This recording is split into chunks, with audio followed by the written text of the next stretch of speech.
আমি যখন ক্লাস নিব তখন ওই উপরে ডিসপ্লে দেখতে হবে, আর আমার কথাগুলি খুব মনোযোগ সহকারে শুনতে হবে। যদি কোনো প্রশ্ন থাকে তাহলে ক্লাসের শেষে সেই প্রশ্নটা করতে হবে। আর যদি পরবর্তীতে কোনো সমস্যা হয়, শনিবার আমরা যে প্র্যাকটিস করি সেই শনিবারে ওইটা নিয়ে আলোচনা হবে। আজকে থেকে আমাদের মাইক্রোসফট অফিসের প্রথম প্রোগ্রাম মাইক্রোসফট ওয়ার্ড থেকে আলোচনা শুরু হবে। ধাপে ধাপে আমরা Excel, Access, PowerPoint, internet, email, document scan করা এই প্রোগ্রামগুলি নিয়ে আমরা আলোচনা করব। মাইক্রোসফট ওয়ার্ডে আমাদের টোটাল অধ্যায় আছে 60টি এবং টিউটোরিয়াল আছে 40টি। কোনো টিউটোরিয়ালে অর্থাৎ কোনো ক্লাসে একাধিক টিউটোরিয়াল নিয়ে আলোচনা হবে, আবার কোনো ক্লাসে একটা টিউটোরিয়াল নিয়ে আলোচনা হবে। ওটা ক্লাসের উপর নির্ভর করবে। যদি আলোচনাগুলি অল্পতেই হয়ে যায় তাহলে ওই ক্লাসে টিউটোরিয়াল একাধিক থাকবে, আর যদি কোনো একটা বিষয় বেশি জটিল থাকে সেখানে টিউটোরিয়াল একটা থাকবে।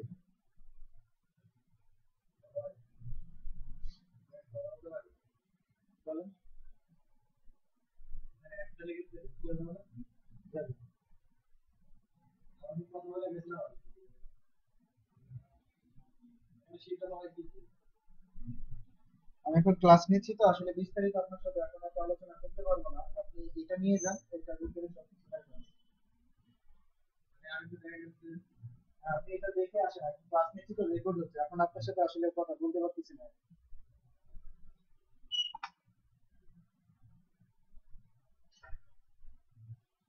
তো আমাদের শীটের মধ্যে যে 60টা টিউটোরিয়াল অধ্যায় আছে, প্রশ্নের মধ্যেও আমাদের 60টা প্রশ্ন আছে। এই প্রশ্নগুলি নিয়ে আমাদের আলোচনা হবে এবং এই প্রশ্নগুলি থেকেই আমাদের ফাইনাল পরীক্ষায়, চূড়ান্ত পরীক্ষায় বা নির্বাচনী পরীক্ষায় আমাদের প্রশ্নগুলি থাকবে। তোমাদের জন্য প্রশ্ন থাকবে, এগুলো থেকে ছোট প্রশ্ন, বড় প্রশ্ন থাকবে। আর আমি যে বিস্তারিত আলোচনা করব সেই আলোচনার ভিতর থেকেই এই প্রশ্নের উত্তরটা তোমাদের অ্যাসাইনমেন্টে লিখতে হবে, পরীক্ষার খাতাতেও তাই লিখতে হবে। আর বিস্তারিত আলোচনার ভিতর থেকে মৌখিক, শূন্যস্থান পূরণ, সত্য মিথ্যা এবং বহু নির্বাচনী প্রশ্ন থাকবে। অতএব তোমাদের প্রত্যেকটা ক্লাসের টিউটোরিয়াল খুব ভালো মতো শুরু থেকে শেষ পর্যন্ত দেখতে হবে।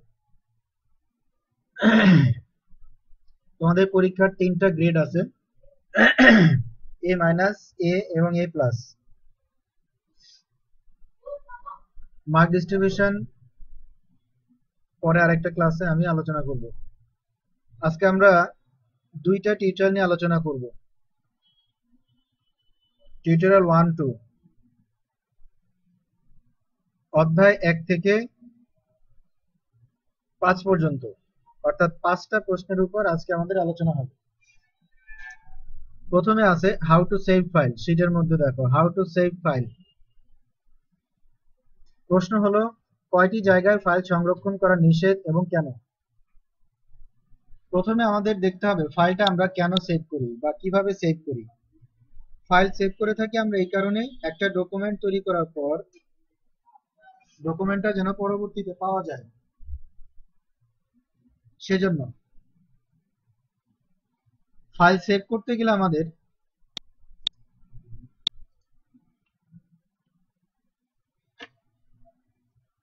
ফাইলে যে সেভে ক্লিক করার পর শীটের মধ্যে ধারাবাহিকভাবে কমান্ডগুলি দেওয়া আছে। যখন তোমরা প্র্যাকটিস করবা তখন শীট দেখে দেখে প্র্যাকটিস করবা, আর আমাকে প্রশ্ন করবা।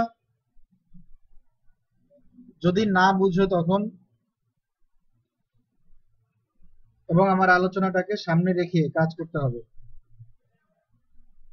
আলোচনা শুরু করার আগে আমি আরেকটা বিষয় বলি। আচ্ছা, কম্পিউটারে কাজ করার জন্য বা একটা ডকুমেন্ট তৈরি করার জন্য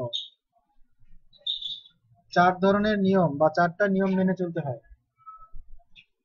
কয়টা নিয়ম? 4টা নিয়ম মেনে চলতে হয়। 1 নাম্বার, কি করব? 2 নাম্বার, কেন করব? 3 নাম্বার, কিভাবে করব? 4 নাম্বার, যা করতে চাচ্ছি সেটা সঠিকভাবে হচ্ছে কিনা।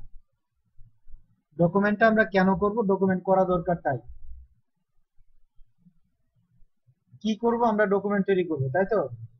ডকুমেন্টটা কেন করব? কারণ এটা আমাদের একটা প্রয়োজনীয় ডকুমেন্ট, এজন্য তৈরি করব। কিভাবে করব? একটা ডকুমেন্ট তৈরি করার জন্য যে বিভিন্ন কমান্ডগুলি আছে সেগুলি ব্যবহার করব।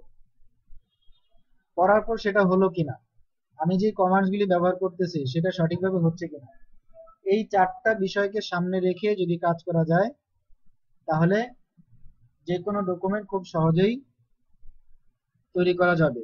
আচ্ছা, তো আমরা যখন একটা ডকুমেন্টকে সেভ করার জন্য সেভে ক্লিক করব, তখন আমাদের এই ফাইল নেমের ঘরে একটা নাম দিতে হবে, বিষয়ভিত্তিক নাম। এমন একটা নাম দিতে হবে যেটা ডকুমেন্টের সাথে সম্পৃক্ত বা ডকুমেন্টের বিষয়। আরেকটা হলো যেই ব্যক্তির ডকুমেন্ট সেই ব্যক্তির নাম। একই নামে কখনো 2টা ফাইল সেভ হবে না।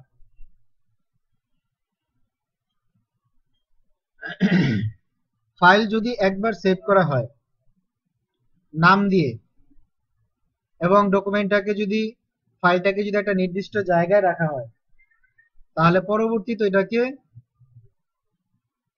আবার নাম এবং লোকেশন দেওয়ার প্রয়োজন হবে না, শুধু সেভে ক্লিক করলে সেভ হয়ে যাবে। তো এখানে আমরা নাম দিব। নাম দেওয়ার পর আমরা একটা লোকেশন দিব কোথায় আমরা রাখবো। আমাদের প্রশ্নের মধ্যে আছে ফাইল সংরক্ষণ, কয়টি জায়গায় ফাইল সংরক্ষণ করা নিষেধ? 3টা জায়গায়। একটা হলো ডেস্কটপ, কম্পিউটার চালু করার পর যে স্ক্রিনটা আমাদের সামনে দেখা যায়, বুঝা গেছে, সেটা হলো ডেস্কটপ। ডকুমেন্টস, এটা হলো ডিফল্ট লোকেশন, যদি আমরা কোনো লোকেশন না দেই তাহলে এই ডকুমেন্টস এর মধ্যে সংরক্ষণ করা যাবে, মানে ফাইলটা পাওয়া যাবে, কিন্তু এখানেও আমরা ফাইলটা রাখবো না। তৃতীয় হলো সি ড্রাইভ বা লোকাল ডিস্ক সি। এই 3টা জায়গায় ফাইল সংরক্ষণ করা নিষেধ। কেন নিষেধ?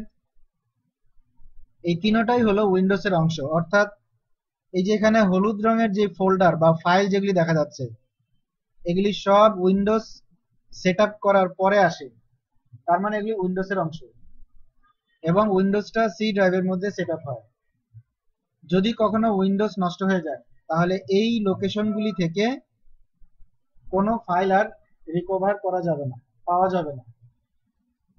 সেজন্য এই 3টা লোকেশন ছাড়া অন্য যে কোনো লোকেশনে, যেমন ডি ড্রাইভ আছে, ই ড্রাইভ আছে, বা পেন ড্রাইভ লাগালে সেটা দেখাবে, মেমোরি কার্ড লাগালে সেটাও দেখাবে, যেগুলি লোকাল ডিস্ক বা সিডি দেখাবে, যে এখানে চিহ্ন আলাদা, এই ধরনের চিহ্ন যেগুলি থাকবে এগুলি হলো ইন্টারনাল মেমোরি। আর যেগুলি আমরা বাহির থেকে আলাদাভাবে মেমোরি কার্ড বা পেন ড্রাইভ লাগাই, ওগুলির চিহ্নটা আলাদা থাকবে, আইকনটা আলাদা থাকবে, আর সেগুলি হলো এক্সটার্নাল মেমোরি, বাহ্যিক স্মৃতি, আর এগুলো হলো আভ্যন্তরীণ স্মৃতি। তো এখান থেকে আমরা একটা লোকেশন দিয়ে ফাইলটাকে সেভ করলেই আমাদের ফাইলটা সেভ হয়ে যাবে। তো এখানে দেখো আমি একটা ফাইল সেভ করে রাখছি, এই যে এখানে আমরা যখন ফাইলটা সেভ করছি তখন উপরে সেই নামটা দেখাচ্ছে। সাধারণত যখন কোনো ফাইল না দেওয়া হয়, অর্থাৎ ফাইলের নাম না দেওয়া হয়, তখন ডকুমেন্ট থাকে, এটা মাইক্রোসফট ওয়ার্ডে ডকুমেন্ট থাকবে শব্দ, আর যখন নাম দেওয়া হবে তখন এখানে নামটা চলে আসবে। বুঝা গেছে? আচ্ছা, এরপরে দ্বিতীয় অধ্যায়ে চলে আসো, হাউ টু ক্লোজ ফাইল। প্রশ্ন হলো if do not save before বলতে কি বোঝায়? ফাইলটা ক্লোজ আমরা কেন করি? আমাদের আজকের মতো কাজ শেষ, এজন্য আমরা ফাইলটাকে বন্ধ করে দিব।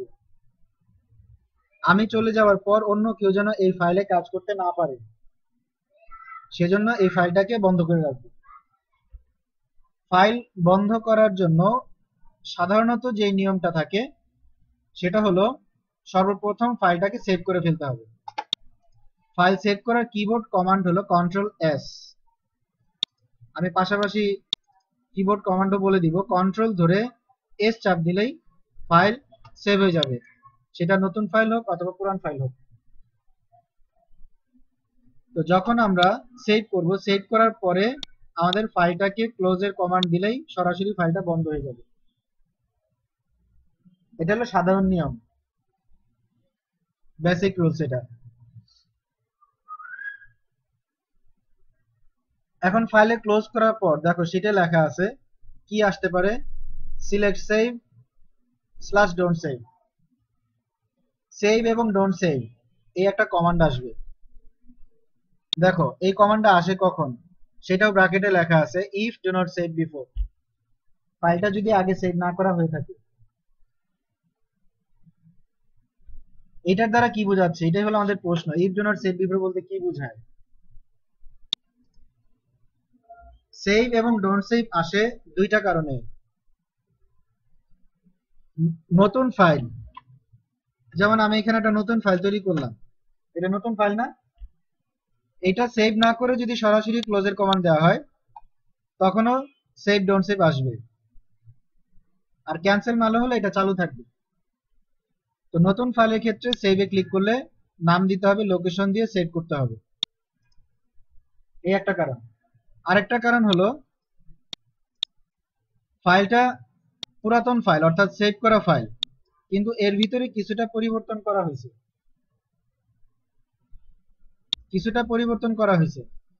পরিবর্তন করার পর আমরা সেভ দিইনি, সেই ক্ষেত্রেও ক্লোজের কমান্ড দিলে সেভ ডোন্ট সেভ আসবে। তখন আমরা যদি সেভ দেই তাহলে এই ফাইলটা আগের নামে আগের লোকেশনে সেভ হয়ে যাবে। এটাই হলো if do not save before এর ব্যাখ্যা। If do not save before এর ব্যাখ্যা দুইটা বললাম, একটা হলো পুরাতন ফাইলের ক্ষেত্রে আর একটা নতুন ফাইলের ক্ষেত্রে। বুঝা গেছে? এই হলো আমাদের প্রথম টিউটোরিয়ালের আলোচনা। এখন আমরা দ্বিতীয় টিউটোরিয়াল নিয়ে আলোচনা করব।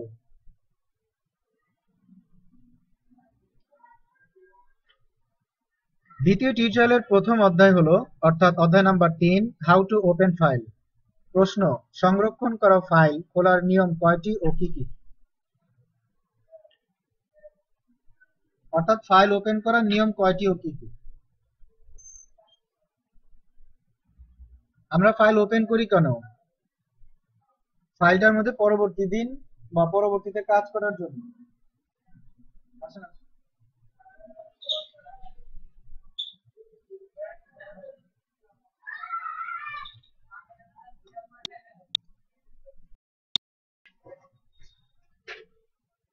ফাইল ওপেন করার 3টা নিয়ম আছে।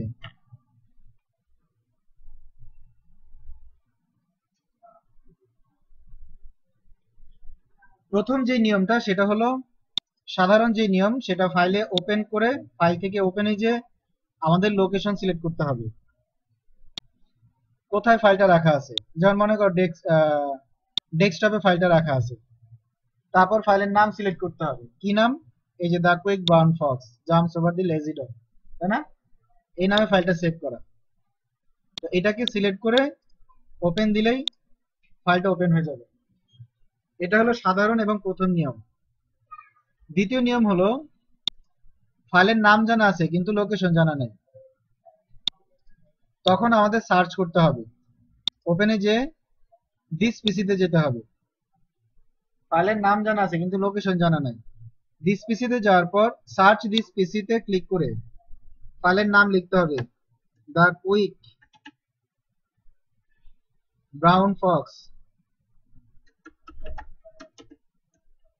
2-3টা শব্দ লেখার পরে আমাদের একটা নাম এখানে দেখাবে। কি নামে আছে? যেটা ই ড্রাইভের মধ্যে আছে, এটা ই ড্রাইভে রাখা আছে, আসছে না? সার্চ করার পর এটা দেখাবে, এটা সিলেক্ট করে ওপেন দিলে ওই ফাইলটা আমাদের সামনে আসবে। এটা হলো অন্য লোকেশনে, আর ওইটা সম্পূর্ণ নামটা লিখতে হবে, the quick brown fox jumps over the lazy dog পুরাটাই লিখতে হবে। বুঝা গেছে? এটা হলো সার্চ করে বের করা। আরেকটা হলো ফাইলের নামও জানা আছে, লোকেশনও জানা আছে, কিন্তু ওই লোকেশনে এত ফাইল যে ওখান থেকে খুঁজে বের করা খুব মুশকিল। যেমন এখানে অনেক ফাইল আছে, এখান থেকে ফাইল খুঁজে বের করা মুশকিল। তখন আমরা কি করব, এই যে ফাইল নেমের ঘরে লোকেশনে যেতে হবে আগে। ফাইল নেমের ঘরে আমরা ওই ফাইলের নামটা লিখব, 2-3টা শব্দ লিখলেই নাম চলে আসবে এবং সিমিলার নামও আসবে। ওইটা সিলেক্ট করে ওপেন দিলে ফাইলটা ওপেন হয়ে যাবে। এই তিনটা নেমে ফাইল সেভ করা যায়। বুঝা গেছে? বুঝছো?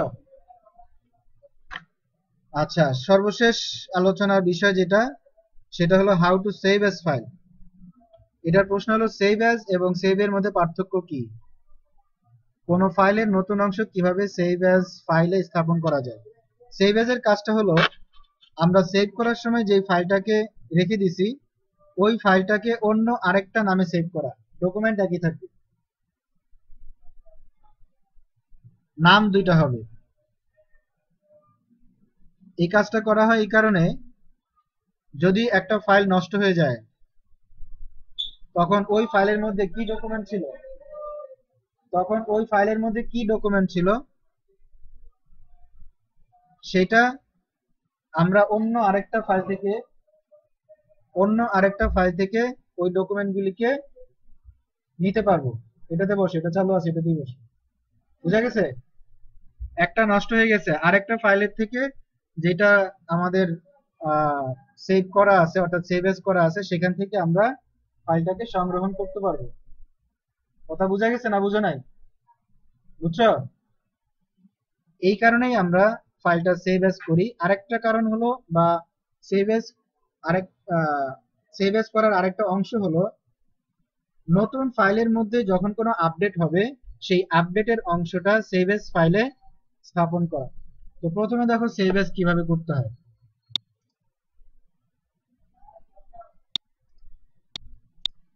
মনে করো এটা আমার মেইন ফাইল, এরপর আর কোনো নামে সেভ করা হয় না।